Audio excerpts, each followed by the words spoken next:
Mbere yuko dutangura kuganira nagomba ndakumenyeshe ko ari wowe mutumire turi kumwe.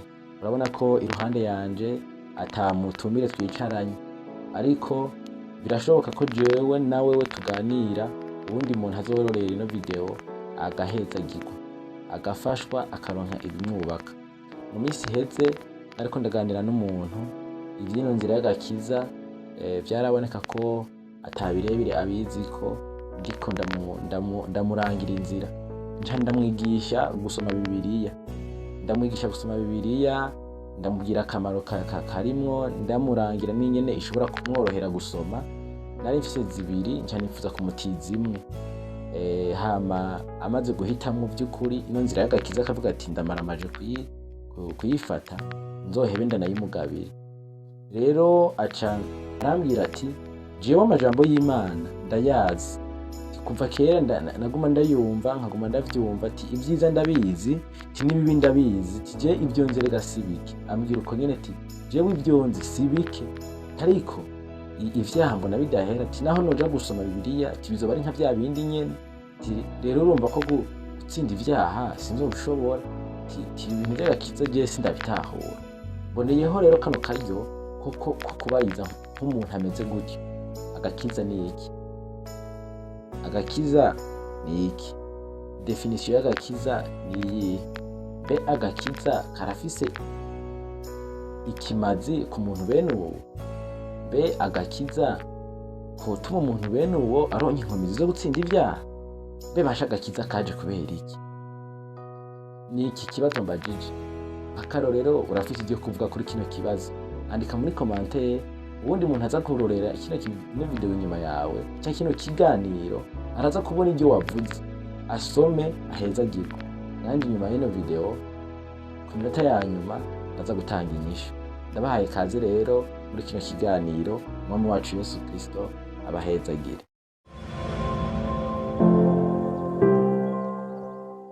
Amahoro, kaze cane bantu b'Imana, dusangire umugisha w'Imana.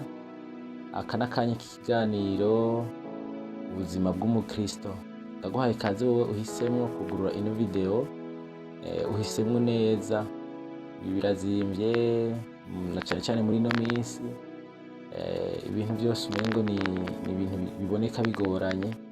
Rero no gufata iminota nk'itanu ugafyonda kuri video ivuga ubutumwa bwiza, uhisemo neza. Yesu aguhezagire. Nipfuje kuganira namwe objectif canke ihangiro nyamukuru ryatumye habaho aka kanya, niyumvira ko aka kanya kobaho tuze turaganira. Murabona uru rubuga ni urubuga rukristo canke ni chaîne chrétienne, nta nyungu za politike zica hano, nta makuru yo hirya no hino akunda guca hano uretse ya makuru ya bwa bugingo, kandi nta n'ubuhinga bukomeye rwose mubonamwo ivyo muriko murarorera, ariko ko ari ibintu vy'Imana, tutariko turahiganwa na naka kugira ngo dushayininge canke dukore ibintu bigezweho. Ariko uko biri kose nizera yuko ibifasha umutima vyovyo tuzobironka, kandi n'ubu turamaze kubironka bitari bimwe mu bakunda gukurikirana runo rubuga. Mu butumwa bwiza bukunda guca hano, indirimbo, intahe canke ibikorane kanaka biba vyabaye ahantu hatandukanye, kugira ngo abakunda gukurikirana runo rubuga murabona ko bihora bibaho. Kugeza uyu munsi hariho nk'ibikorane vy'Igitega bihora biba, tukabicisha ko haramaze kubaho nk'ibitandukanye bishaka kuri bitatu. Aha i Bujumbura iki gikorane cyabaye ca Yubile, ngira mwarakibonye ko ubutumwa n'indirimbo zitandukanye. Ibikorane vy'abanyeshure bo muri Académie Universitaire hano i Bujumbura, navyo nyene murahora mubibona, mukabona ubutumwa, mukabona indirimbo, n'izindi ntahe. Nibaza ko no ngaho mumaze kuronka ibibafasha, kandi n'ibindi bizoza kugira ngo bidufashe. Wipfuza gukurikirana ivyo bikorane, ubwo butumwa bwiza butandukanye, ndagushirira inzira aho muri description ukwiye gucamwo kugira ngo ucubona ivyo bikorane byose vyagiye biraba, ubutumwa butandukanye uca ububona, kandi uza gusanga harimo ubutumwa bwiza bwubaka bukiza imitima. kandi iruhande y'ivideo nk'iyi yigisha ku buzima bw'umukristo, n'izo zindi video muzorushizaho kugenda muzihabwa. Umwami Yesu Kristo abahezagire. Ariko iruhande y'ivyo niyumviriye ko uyu mwanya wobaho wo kuganira ikintu citwa ubuzima bw'umukristo. Ubuzima bw'umukristo ni iki? Bisaba iki? Bidufasha iki? Kubera iki ubuzima bw'umukristo dukwiye kububamwo? Kubera iki dukwiye kubaho turi muri ubwo buzima? Kubera iki twobuvugako? Hariho impamvu nyinshi kandi murumva ko ari birebire, umuntu abivuze ntiyobimara, ariko mu duparti duto tumara iminota mikeya tuzoza turacisha hano, tuzoza turaganira kuri ico kintu citwa ubuzima bw'umukristo. Byaranjemo mu mutima ndiyumvira ko kano kanya kobaho.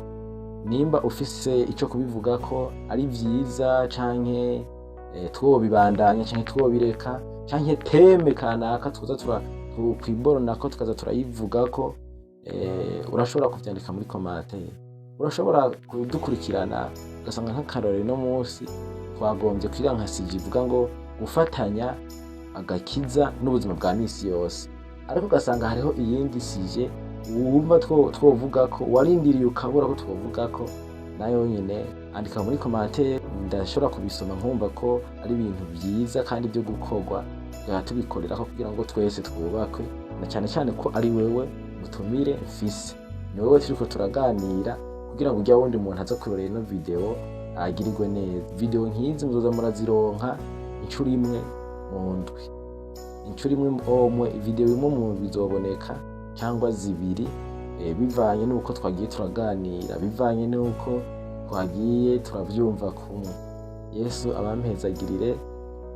Nagomba ndangize ndabakebuye, turi mu gihe kigoye, turi mu gihe c'iherezo, no kuri izo sosiyete murabona ko hacaka ibisamaza byinshi, hacaka ibintu byinshi bya hariya na hariya, injyane, nk'uko hariho imbuga zitandukanye. Uru ni urubuga rw'Kristo, ariko izindi mbuga murabona ko hariho imbuga zikobeje cyane, bashyirako ibintu byinshi bitandukanye, mugabo ugasanga ntibyarishisa uriya muntu w'indani.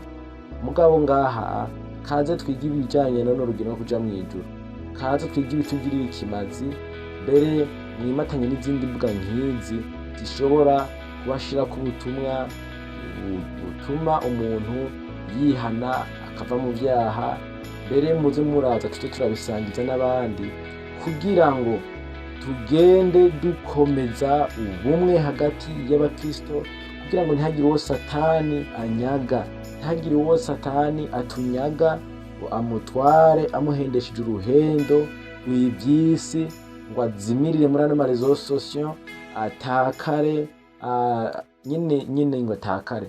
Ariko muze tuganire, muze dukomeze iyi nzira y'agakiza, turi muri eglise canke turi kuri izi mbuga, kugira ngo twirinde ivyo dusamaza bitwibagiza iyo turiko turaja. Inyishu ya ca kibazo, agakiza ni uguharigwa ivyaha. Iyo niyo nyishu jewe numva notanga, agakiza no guharigwa ivyaha.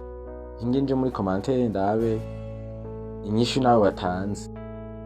Iyo nyishu jewe ndayitanze nisunze umurongo w'ijambo ry'Imana uri muri Luka igice cya mbere ku murongo wa 77, niho havuga ngo agakiza no guharigwa ivyaha. Ikibazo cyo gikurikira, mbe wewe warahariwe ivyaha? Woba warabinesheje by'ukuri? Agakiza no guharigwa ivyaha. N'uwo muntu ariko ndafasha nigisha gusoma Bibiliya, nawe nyine naramubwiye nti agakiza no guharigwa ivyaha, kandi umuntu arashobora guharigwa ivyaha akihana akabinesha, akanesha kitwanesheje, kandi no mw'ijuru hazojayo abanesheje. Agakiza kaje kugira ngo abantu bari bagorewe mu vyaha, bari mu mwijima, bashobore gutabagwa, bakire ivyaha, babineshe, bahabwe kunesha ivyaha, hama baze baje mw'ijuru. Kandi ngo icyatumye umwana w'Imana ahishurwa ukwari kugira ngo asangangure ibikorwa by'umugwanizi. Icyo nacyo cyari icyaha, cyari cyaraganje isi, cyari cyaraganje umuntu. Rero agakiza no guharigwa ivyaha. Hari abantu batazi icyo ari cyo agakiza. Hari abantu ino nzira babibona uko nyene, bagaca bumva yamabwire ati ni kwibanira, ni ibintu bigumye, ni ibintu ni kwiyima ivyiza, ni kugira nti amahoro ari mu gakiza batayazi, amahoro arimwo batayazi, umunezero batawuzi, ivyo twizigiye batabizi. Ariko hamwe no kuganira, uwuzogirirwa ubuntu akugurura ikiganiro nk'iki, ndabizi ko azomurikirwa n'umuco akihana ivyaha, kuko si umwe canke babiri tumaze kubona bihanira mu myanya nk'iyi. None rero niki cifuzo canje canjemwo mu mutima ko twoganira vya kano gakiza biciye muri uno myanya mitoya wo muri video zizoba zimeze nk'izi, zizoza ziraboneka rimwe canke kabiri mu ndwi. Umwami wacu Yesu Kristo abahezagire.